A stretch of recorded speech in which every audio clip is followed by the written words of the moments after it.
Méditation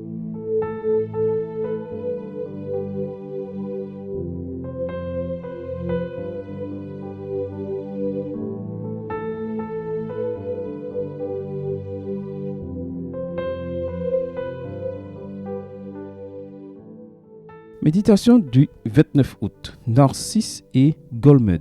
Réjouissez-vous toujours dans le Seigneur, je le répète, réjouissez-vous. Philippiens 4, verset 4. Alphonse était l'un de mes meilleurs amis depuis l'adolescence. Nous avions surtout quelque chose en commun. Nous étions issus d'une famille aux principes religieux clairs. Je me souviens encore des plans que nous faisions pour aller dans un pays lointain en tant que missionnaires. Nous étudions dans le même établissement scolaire et partagions même une chambre. Mon ami avait le don de la vie. Il ressentait tout intensément et essayait de rendre chaque instant spécial. Ce furent de beaux moments dont je me souviens encore. Alphonse cependant a confondu la vie, celle qui habite en Dieu, avec la vie, celle qui recourt au substitut. Peu à peu, il s'est éloigné du Seigneur et a traversé des situations difficiles. La drogue l'a emmené au pays des ténèbres, d'où, grâce à sa famille et à de bonnes personnes, il a tenté de sortir. Nous nous sommes rencontrés de nombreuses années après. J'étais pasteur pour la jeunesse et je menais une semaine de prière dans sa ville. C'était très émouvant parce que l'affection raccourcit les distances. Alphonse m'a offert un livre qui, selon lui, était parallèle à nous. Narcisse et Goldman est un roman du lauréat du prix de Nobel Hermann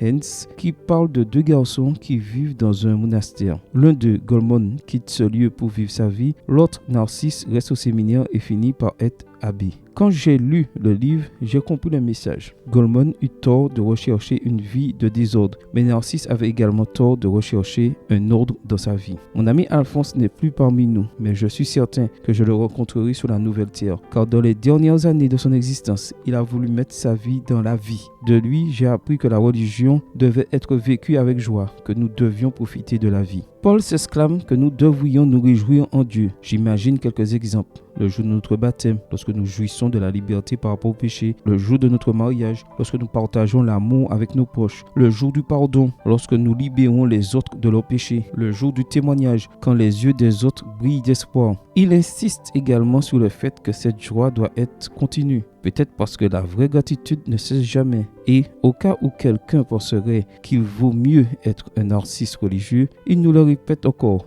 réjouissez-vous. Il ne fait aucun doute que nous sommes appelés à être des gens heureux. Je remercie mon ami Alphonse de m'avoir enseigné cette leçon et je te la rappelle aujourd'hui. Vis la vie en Dieu, profites-en. Amen. Bonne journée à toi et que le Seigneur te bénisse.